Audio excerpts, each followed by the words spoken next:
Ladies and gentlemen, welcome back to Mouthing Off with Mike Wrestling Podcast. And I am driving 120 down the freeway. The cops are about to pull me over because I'm in the fast lane. And I'm talking WWE Fast Lane from Indianapolis, Indiana. Ladies and gentlemen, we've got a great match card slated for this Saturday's WWE Premium Live event, Fastlane.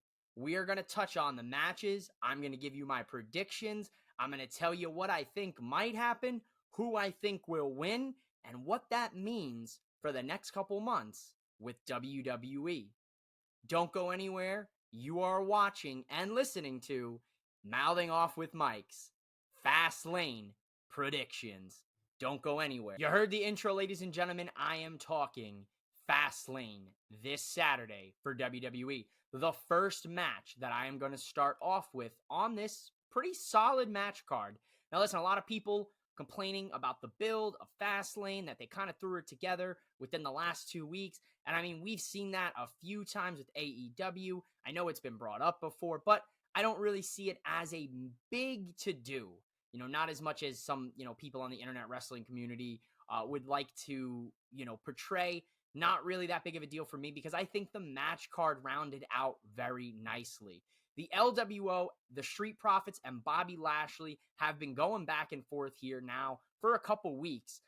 This started most notably at a SmackDown I was at. Then we've now progressed to a 3-on-3 six-man tag team match. Now I have to say, the Street Profits have lost some big matches. Bobby Lashley was disappointed a couple weeks ago. Almost seemed like he was giving up on the Profits, but they turned the corner. They started showing an aggressive side to them, and it seems that Bobby Lashley is back in their corner. Now, what does that mean for this match? I gotta give the edge to Bobby Lashley and the Street Profits to win this match. Going right down the line here on the WWE Fastlane match card, I'm going to touch base on the WWE Undisputed Tag Team Championship match, which will see the Judgment Days, Finn Balor and Damian Priest, defend their tag titles against a very unlikely duo, the American Nightmare, Cody Rhodes, and main event Jey Uso. Now, this match came to be very recently on Monday Night Raw. Cody Rhodes decided to bring Jey Uso to Monday Night Raw after Jey Uso quit WWE after the Bloodline stuff on SmackDown. Everybody on the Raw roster is upset about this, one particular man being Drew McIntyre. Now, we've started to see Drew shift his character a little bit. But this tag team match has my attention because could this set up Cody's next challenger? And could that next challenger be Drew McIntyre? Now, this is a tough one to predict. Could I see WWE putting the tag titles on Cody Rhodes and Jey Uso? Absolutely. I could totally see that happening. But I think the Judgment Day supremacy is going to reign supreme for the foreseeable future when it comes to WWE. So my winners of this match, I'm going to go with the champs retaining their titles, the Judgment Days, Finn Balor, and Damian Priest. Now, this is going to be a really good tag team match on the card. I am very, very, very excited for it just to see how the pairing of Cody and Jey kind of pan out because you never know what could happen there. It could all be a farce, and Jey Uso could turn his back on Cody, and it be even more of a story intertwined with what's going on over with the Bloodline. Now, Cody and Jey are going to be on SmackDown, and you might have already seen SmackDown because my Fastlane predictions will be going up Friday. So, with that being said, not quite sure if things have heated up with SmackDown, but at its current moment when I record this, my winners are going to be Finn Balor and Damian Priest, which we may end up seeing Damian Priest later on Fastlane. We'll touch base on that when we talk the Last Man Standing match. I'm back with the next match here on the Fastlane card. At least in my order, I'm going to go with this match next. and it is going to see another unlikely pairing with John Cena, the greatest of all time, the 16-time world champion, the champ that you can't see, tag teaming with L.A. Knight. Yeah. What an unlikely pairing. And those two are going to take on Jimmy Uso and Solo Sikoa of the Bloodline. Now, this is going to be a very interesting match. Now, I was also at the SmackDown from a couple weeks ago from Glendale, where we were supposed to see the angle pay off with LA Knight making the save for John Cena after Jimmy and Solo took out AJ Styles, who we were to believe was going to be Cena's partner to take on the two that night on SmackDown. Now, that didn't happen. Uso and Solo destroyed AJ. He's been written off TV for a little bit now. And then, unfortunately, it was reported by Fightful that LA Knight found out he had COVID that same night of SmackDown. So I was very sad because I missed out on LA Knight at WrestleMania last year. I missed out LA Knight at the Raw after WrestleMania last year. Would have loved to seen him shown up. So I have yet to get to see the megastar in action, which is very sad because I am a firm believer in LA Knight, yeah, and a member, of course, of the Yeah movement. I absolutely love the pairing, though, between Cena and LA Knight. It is a tag team that I never thought we would ever get to see, let alone see in WWE. So I'm very excited for this match. Rumors going around that this match might co-main event. We'll see what happens. I think the main event should be the last man standing match and the co-main event be the women's triple threat match, which I'll talk about here very briefly. But for this match, this tag team match with LA Knight, yeah, and John Cena taking on Jimmy Uso and Solo Sikoa, I'm going to give the win to John Cena and LA Knight. Yeah. Now, does that mean that there won't be shenanigans with Paul Heyman? I don't know, maybe. Will we see the Tribal Chief pop up on WWE's Fastlane? That's another kind of out there. We haven't seen Roman in quite some time. Now, I know he's slated to be back on SmackDown. I believe the SmackDown, the Friday the 13th, if I'm mistaken. You guys can correct me in the comments. But I know he's coming around very soon. And we could see him surprise pop up at Fastlane, maybe to help Jimmy and Solo. I don't know. Anything's possible. But my winner that I'd like to see is going to be LA Knight, yeah, and John Cena, yeah. Don't go anywhere. We got two more matches here on the match card as announced by Thursday this week. Now, if another match is added, unfortunately, I may not be able to get it on this prediction episode because I want to have it out for you Friday. So if not, stay tuned to my socials for that final prediction if a sixth match is added to Fastlane. But let's get into the title fights for Fastlane next. Welcome back into Mouthing Off with Mike Wrestling Podcast, and we are going to touch on one of the two single match title fights on Fastlane. That first one is going to see the WWE Women's Champion Io Sky defend her title in a triple threat match against Charlotte Flair, woo, and the Empress of Tomorrow, Asuka. Now listen, a variation of what we saw between Bianca, Asuka, and Charlotte from a couple weeks ago, maybe even a couple months ago now. But still, I believe this match has the potential to steal the show at Fastlane. The reason being is Asuka is one of the best in the ring. Io Sky is one of the best in the ring.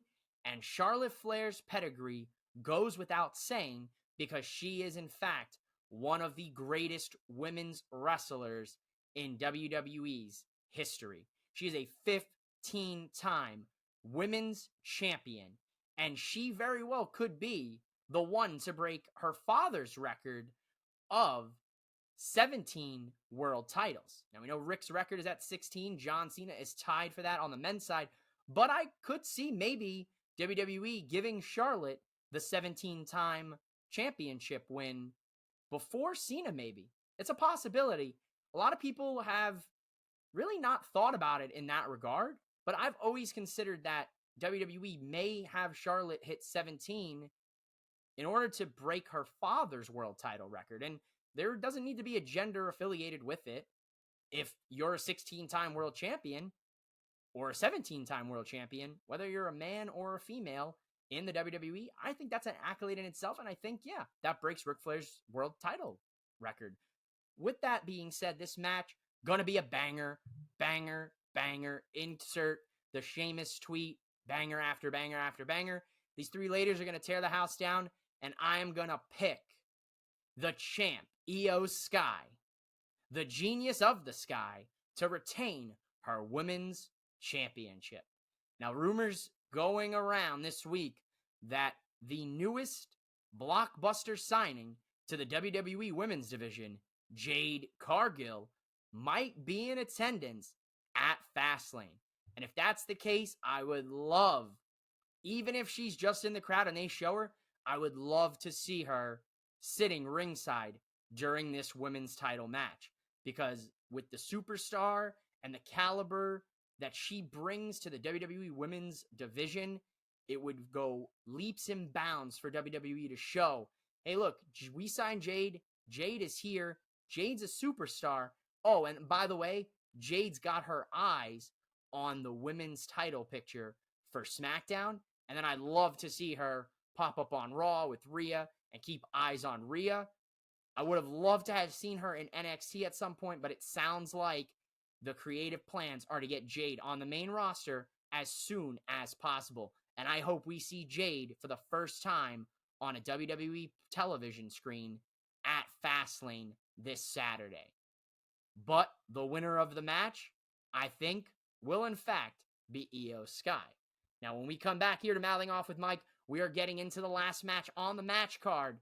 That is going to be the last man standing match, where we're going to see Seth freaking Rollins defend his WWE World Heavyweight Championship against the King of Strong Style, Shinsuke Nakamura. And I am excited for this match. And I've got a bold prediction coming your way in just 1 minute. I'm back, and I'm talking the main event, which I think should be the main event of Fastlane, the World Heavyweight Championship Last Man Standing match, which is going to see Seth frickin' Rollins defend that title against the King of Strong Style, Shinsuke Nakamura. Now, ladies and gentlemen, I adore Seth Rollins. My girlfriend adores Seth Rollins. You, the fans, watching this video, watching WWE, you adore Seth Rollins. I love the guy. I think he's one of the best in the world when it comes to professional wrestling. But my bold prediction, ladies and gentlemen, is going to be that Shinsuke Nakamura defeats Seth freaking Rollins for the World Heavyweight Championship. Yes, ladies and gentlemen, hold your gasps. I think Shinsuke's got the edge in this match. He's playing mind games. He's injuring Seth's back. He's giving Seth back shots every week on Raw. Pause. He is also who I think who deserves to win the world title. Now, I still think that at WrestleMania, him, AJ Styles for the title, he should have won that match. He won the Royal Rumble. He should have won that title at Mania. And he already should have been a world champion in WWE. He was a world champion in New Japan, and it just, it gets under my skin, guys, that Shinsuke has yet to be a world champion in WWE. He is one of the best to do it. Like, recently, WWE has been playing into the pre-tape promos with the subtitles. He speaks in Japanese, and we get the subtitles in English. Something that should have been done years ago. And it just blows my mind that we never thought hey, maybe we have Shinsuke do pre-tape promos and then we'll translate them for the viewing audience. What a concept. What a thought. It only took, I don't know what, 8 years almost for them to finally, 7 years to be exact, to finally start doing this. And honestly, it works for me. It's so good. And it adds to Shinsuke's character because Shinsuke is one of the most charismatic wrestlers of the generation that we're currently in. So now we're finally highlighting that. And he's an absolute savage, vicious competitor. And we're highlighting that. So win for WWE. Finally, Shinsuke back to what I feel is glory when it comes to WWE. And hey, if you disagree with me, you disagree with me. That's fine. I love Shinsuke. I've been a big fan of his since I first came across his stuff in New Japan. Obviously, with him and AJ, that was really the match that, was out there at the time, and it put it on the field for me. And I fell in love with him, and then he signed to WWE. I loved his NXT run. Then he came to the main roster. The run was going very well, and then nothing over these last couple years. So I'm so happy to see Shinsuke being in these title matches, the last 2 premium live events. I got to give the edge to Shinsuke here. I think Shinsuke is going to win. My heart wants it. I know the fans out there, if you're a fan of Shinsuke, you want it. But my heart really wants Shinsuke to win the World Heavyweight Championship at Fastlane. And I would be remiss if I did not talk about the Archer of Infamy, Senor Money in the Bank, Damian Priest. Because, listen, in a last man standing match, we have seen in the past cash-ins happen when these brutal match types take place. So could Priest take advantage and capitalize on, if Seth were to retain, a very broken down Seth after the savage attack Shinsuke's probably going to hand him? Or after a hard-fought victory, Shinsuke is feeling the effects of the match, Seth got him to the limit, and then Priest picks the bones, and Shinsuke's title reign only lasts for a few moments, and Priest cashes in, and then the Judgment Day hold all the gold. I think that's a very strong possibility with this match. This could be the time to pull the old bow and arrow string for Damian Priest cash in, and then the Judgment Day hold all the titles on Raw and in WWE, obviously excluding a couple, right? But Rhea would be the Women's World Champion. If Finn Balor and Priest retain the tag titles, they will be the tag champs. Dominic Mysterio, we know, on NXT, regained his NXT North American Championship against Whoop That Trick Williams.